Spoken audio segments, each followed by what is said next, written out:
I'm interested in innovation. I think it's really exciting. And also we are at a time in humanity, really, that at a point of probably the biggest crisis we've ever had as a race with climate change. And I don't believe it's a problem with the planet. The planet will survive whatever we do to it. It's whether the human race survives, really, that's critical. Well, I noticed you won a NACS Award last year, and you also appeared on Sky News. Tell us, what was that all about? Well, our purpose at Thornton's Budgens is we are the community supermarket that really cares about people and planet. So when David Attenborough, through Blue Planet 2, brought really the plastic problem to global living rooms, as opposed to being just something that environmentalists cared about, we felt that we needed to do something, that we could do something. And we thought, well, how can we produce zones around the store of plastic-free products for our customers? We launched in November 2018, we launched 1,800 plastic-free products across 28 zones. We did it for 3 reasons. One was we wanted to reduce the amount of plastic that we were contributing. Secondly, we wanted our customers to have the opportunity to shop plastic-free, which they now can do. But thirdly, most importantly, we wanted to show the big guys that it wasn't as difficult as they let it on to be. Now that was a year ago. Yes. What was the impact on the big guys? Well, everybody's been here. Yeah. From all around the world. Yeah. Retailers predominantly, but manufacturers as well. Tesco have made some quite big moves on this. In other markets, there are people making big moves on it. So I think it's something shifted in the consciousness about this in the last 12 months.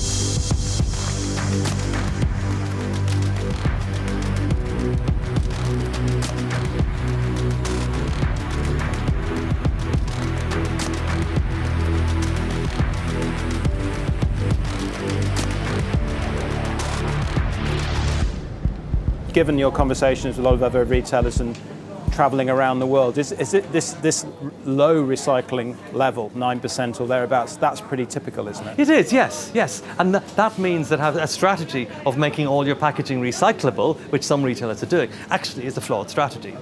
But my complexity point is, this is glass, okay? So in theory, that's better. But then there's a carbon footprint point of view of carrying glass around, which is heavier. So it's all needs to be weighed up. I live in Germany.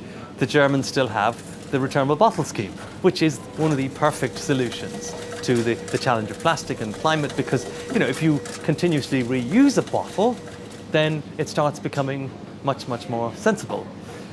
But the fact is that most plastic doesn't ever go, it doesn't ever break down, and to use it for something that's thrown away and only used once. I mean, the worst case scenario is a sandwich, and all these products here are in biodegradable products, or a coffee cup where you literally, the coffee cup is the worst. It's put into the coffee cup, 15 minutes it's gone, and you chuck it away, and that plastic the lid is sitting around for forever. What have you noticed about this store as far as plastic is concerned? That there's a whole lot less, and I've been trying to use less for a long time anyway, so I really noticed when it started happening here. I look at how things are wrapped, and I try not to buy the plastic wrap goods. Why shops have been using plastic for so long, I really don't understand. And it's not really the customer or the public. This is what's been given without any option to the public. So I always find it strange to think that the people who have been enforcing this on the public and now wondering about what they've been doing to the public. The week we launched the plastic-free zones, our sales were up 6%. The following week the same, then it settled down at 4%. For a whole year, we had 4% sales growth.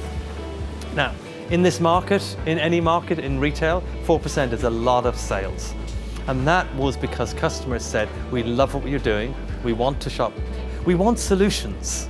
So people know, thanks to at one end of the age scale David Attenborough and the other end Greta, what you see is that the general awareness of the population of plastic, but also the climate crisis, is such that people want to do something. But they want easy solutions. Just coming back to something you said it's not about creating more easily recyclable packaging, it's about cutting down on the use of plastic. What do you mean by that? Well, the thing about recycling is we know the recycling system is broken. There's an Australian organisation called the Mindu Project that is proposing that all virgin plastic manufacturers increase the price of plastic so that recycling becomes viable. The reason it's not working is that the virgin plastic is too cheap. So therefore there's not the incentive to use recycled products. This is all about money, Dan, ultimately. And this is one of the issues that we face, the traditional way of running businesses, which is all about the money. That's forcing people. So the reason that the returnable bottle scheme was disbanded was because plastic was cheaper. So that's a big challenge. So just, recycling can work if the infrastructure is in place and the economics work, but it's not working right now. But is it really down to the regulators, the legislators to create that, to reframe the market? That's something that retailers or suppliers can't really do, is it? I think if we sat and waited for the current batch of politicians that are our leaders, at both sides of the Atlantic, I think will be curtains. So, as businesses within the framework we have, so we've shown what we could do here. It's not perfect. In our zero packaging section, we now have the facility for people to bring their own containers back and fill them. Now that is the perfect solution. So plastic in its own right is not necessarily bad. It's just, if it's reused, ongoing, continuously reused, then that's not so much of a problem. It's to sort of use it once, chuck it away. That's what we need to move away from. I like certain waters, and it's quite difficult to get those in glass bottles that are not horribly expensive. And that that would be something I'd say could be improved on. It's probably a bit before my time, but it looks as if this particular shop is doing what happened earlier on last century, which is put things in paper.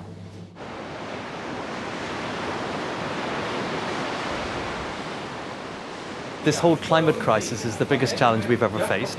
It's the biggest challenge that businesses faces. And you have a couple of choices. You either embrace it and you see actually this can be commercially quite good as well as the right thing to do, or you stick your head in the sand and you become another Kodak. So those are the choices. So it's a big issue for retailers and suppliers in every country around the world. It's a global issue. It is, absolutely. And it's across all industries, across all sectors. It's not just in food. It's the whole, we need to rethink every aspect of how we do business to reduce the carbon that we pump into the world. If you went to an audience of business leaders and you said to them, so who here is dealing with the climate crisis? Every hand would go up.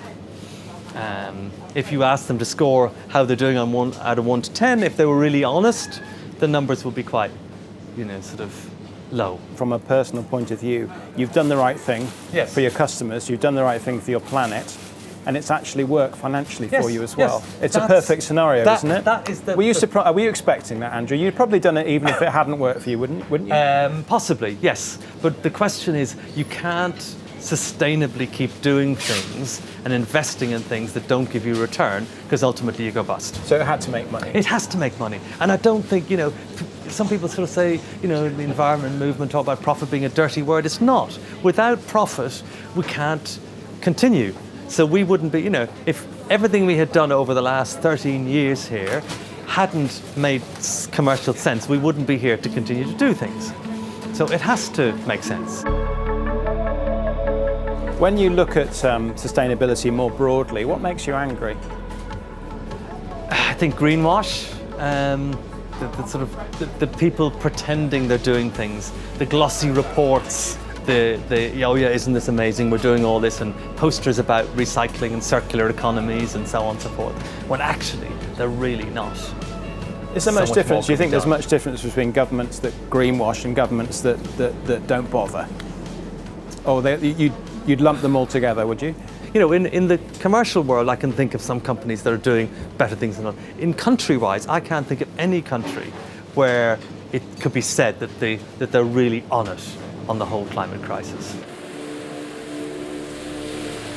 Do you find young people's approach to the planet quite inspiring in a way, in that they perhaps can see the world as a whole, and we just think about our little part of it, you know, and if we're okay, we don't care about anybody else. Do you think young people have a different approach to the world? Yes, I think they absolutely do, and I think that's really refreshing. And I think the one thing that will get business leaders to make a difference is their children or their grandchildren saying, you know, Dad, Grandpa, Mum, what are you doing about this? So I think that's really, really powerful, and that's where Greta is so powerful, because she's influencing people and young kids are asking more questions than we are, and they are less sort of, you know, NIMBY, you know, not in my backyard, just my own little world sort of thing. And they're much more activist, aren't they, in terms of what they're prepared to do? Well, they are the one, you know, we won't, you know, by the time this gets really bad, we won't be around, Dan, you and I, we'll be kind of long gone. But it's our children and our children's children that are going to be the ones who have to pick up the consequences of this. I think really, you know, if you buy a lot of stuff, you can't just hold it in your hands and put it in your pocket. It's got to go somewhere. And it does seem logical to adopt what the shop is doing, which is to revert back to using paper bags.